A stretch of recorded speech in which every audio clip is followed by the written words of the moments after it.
Is Kevin Phillips. His latest book, Bad Money, Reckless Finance, Failed Politics, and the Global Crisis of American Capitalism. I want to ask you about how commodity speculation has affected world food prices. We're seeing food riots now around the world. Well, there's a degree of commodity speculation going on because a lot of the hedge funds in the United States have a major allocation to commodities, and they see commodities as a particularly attractive play with some of the major currencies losing their respect. And that's particularly true of the dollar. American hedge funds think it may make more sense to be in commodities than to be in dollars or in American stocks. But I would not say that the principal driver of global food prices is speculation. A lot of it has to do with climate change. Some of it has to do with energy. Grains that used to be used for food are now possible sources of energy. So is sugar in Brazil. So you're getting an overlap of what's food and what's energy, and the whole commodity sector is being pushed up by that, especially as more and more people move into the lower middle class or middle class in China, in India, in Brazil, and the demand for food and for energy keeps climbing. So this is more than speculation, but they do play a role. Kevin Phillips, you also write about peak oil. What do you mean, and how does this fit into the global crisis of American capitalism? Well, it's a very unfortunate circumstance. The United States used to be the big oil power. We had the big oil resources in the 20th century, and oil powered our success in 2 world wars. It made our industry the strongest in the world, and it built our transportation and residential infrastructure, which is now something of a threat because it consumes so much oil. But the United States at this point only produces 1/3 of the oil it needs.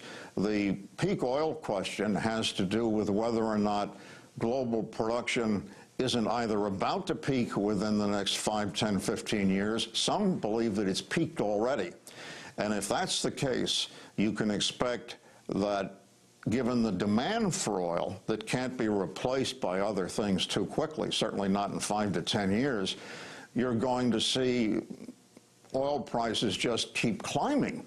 And if people can assume they keep climbing, then they become a speculative vehicle if you want to get your money out of dollars, which then makes oil prices rising are a huge negative for the dollar, which means that we have this currency which is weakening in ways that raise all kinds of other questions. So peak oil is one of those things you just won't see on the front pages of the newspapers. But I wish they would deal with it, because there are lots of things going wrong with the economy that the media, as well as the politicians, really don't want to put on page 1, and page 1 is where they ought to be. This is serious stuff. Kevin Phillips, what could you see as the global crisis at its worst? Well, the global crisis has several dimensions. One of the dimensions, obviously, is if the economy goes sour and if we have a run on the dollar and the value of American dollars declines in a severe way, you're going to have foreigners buying up a lot more of our industry, and people would want to sell it to them.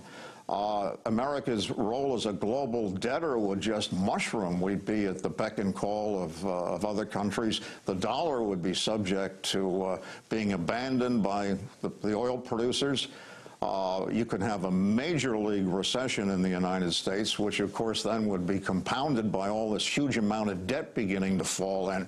But I think there's another dimension that people tend to forget here. If you have the rise of finance, as we've seen it in this country, to be the largest part of the private economy, you have, on one hand, the growth of the Federal Reserve Board in regulating more and more of the American economy, and they're partly controlled by the banking sector. They're not elected by anybody. So you're missing a democratic ingredient in that respect. It's also very true that the growth of finance has involved the growth of a debt and credit industry. And part of what finance has brought as it grows is that more and more people are in more and more debt, and the amount of debt that individuals have and that they have to service is increasingly a burden, and people get into debt to maintain either a living standard they can't afford or one that's been nurtured by consumerism and advertising to get people to spend money they don't have.